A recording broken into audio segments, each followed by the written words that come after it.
Vamos a hablar con el doctor Baltasar Garzón, que no solo sabe de justicia, sino de América Latina y estas revueltas. Doctor, Néstor Espósito felicita, Bonavita y quien le habla en Bonn.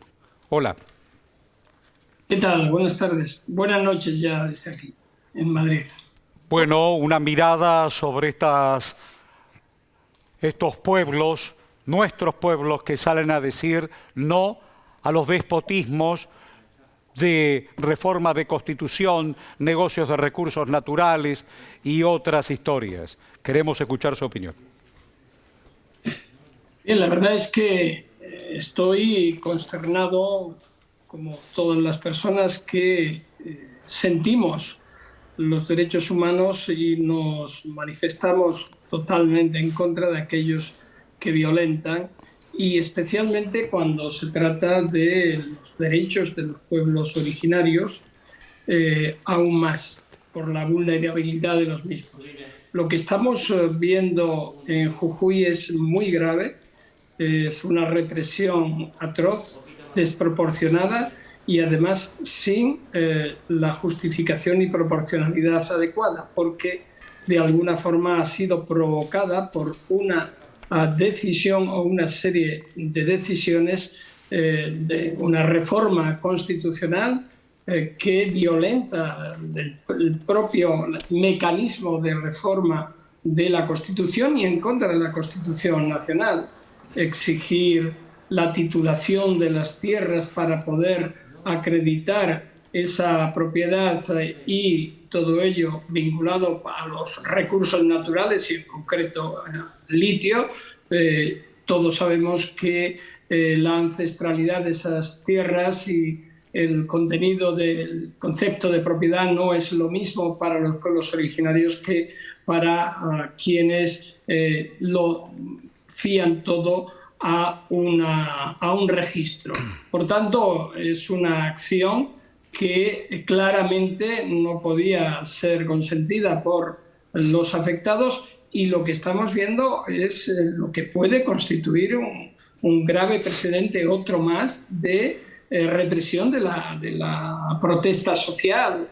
No sé si tengo los datos actualizados, pero hay una persona como Eva Arroyo detenida que se manifestó públicamente ayer sobre el particular. Ella es militante de Hijos y hija de Sofía D'Andrea. Es decir, se manifiesta y la detienen a continuación. Es muy grave y llueve sobre mojado, porque ya tenemos el precedente de Milagros, ¿no? Entonces, bueno, es muy grave y creo que la justicia debe de intervenir ya, deben de tomarse las medidas, tiene que cesar esta represión y depurar las responsabilidades a que hubiera lugar.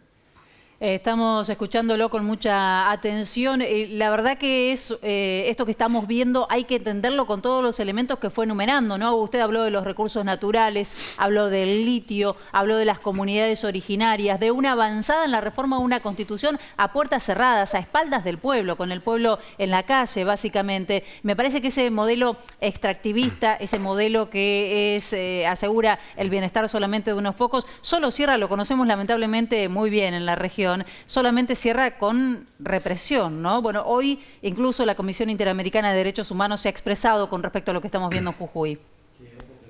Sin lugar a dudas, y es muy grave que la justicia de la provincia, la justicia de Jujuy, no esté decantándose en defensa de las víctimas, que desde luego no es el gobierno, y las fuerzas de orden público, las fuerzas de seguridad están actuando y hay alguien que les da la orden para que actúen, y hay que analizar la responsabilidad de esa persona, de esas personas o de esos responsables políticos.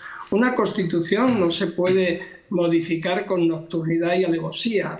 Es decir, es un mecanismo de participación y hay que respetar las reglas, porque son esas reglas las que en democracia nos califican como demócratas o como autoritarios. Y hay unas normas internacionales que rigen todas las acciones y los derechos de los pueblos originarios, y lo que es la regulación de la tierra y lo que es la posesión de la misma. Es decir, no se puede arbitrariamente hacer lo que se ha hecho. Y ahora, si se vuelve atrás, que es lo mínimo que se tendría que hacer, ya ha habido un perjuicio grave por la acción, cuando menos extremadamente negligente, y yo me atrevería a decir que la negligencia es poca porque hay una intencionalidad, ya ese daño se ha producido y tiene que ser reparado. Doctor, yo recuerdo que cuando iba a la escuela en la Argentina, uno de los mayores errores de la enseñanza era que nos contaban lo que pasaba en América sin poner en contexto lo que pasaba en el resto del mundo. Teniendo en cuenta que, por ejemplo, hoy Vox, la fuerza de extrema derecha en España, no muy lejos de donde usted está, se hizo cargo del Parlamento de Baleares, que Vox crece en España de la misma manera que las fuerzas de extrema derecha crecen en Italia, en Francia. ¿Esto que está ocurriendo en la Argentina puede ser mirado como un hecho aislado, como un fenómeno típico de una provincia del sur del mundo y no como una política global y puesta en contexto de avance de la derecha a nivel global?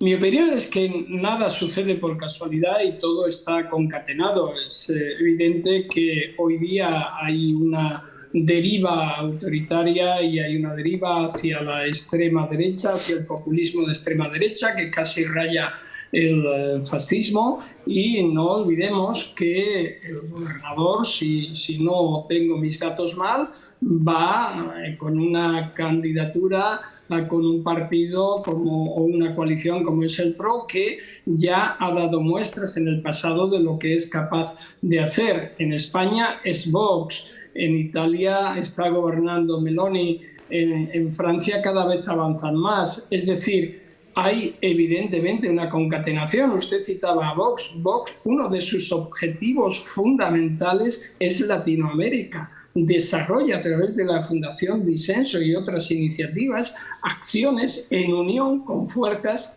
vinculadas al PRO, por ejemplo, en Argentina y en otros países, para hacer una política de acción común. Es decir, no es individual, no es algo aislado, es algo que se está produciendo y en las manos de quienes respetamos las normas, quienes consideramos que los derechos obtenidos y conseguidos resultan fundamental su mantenimiento, tenemos que confrontar. Es esencial. Le decimos muchísimas gracias, no solo por ayudarnos, sino por su compromiso. Gracias, Baltasar Garzón. Un abrazo y que se resuelva pronto la situación. Gracias. Ojalá así sea.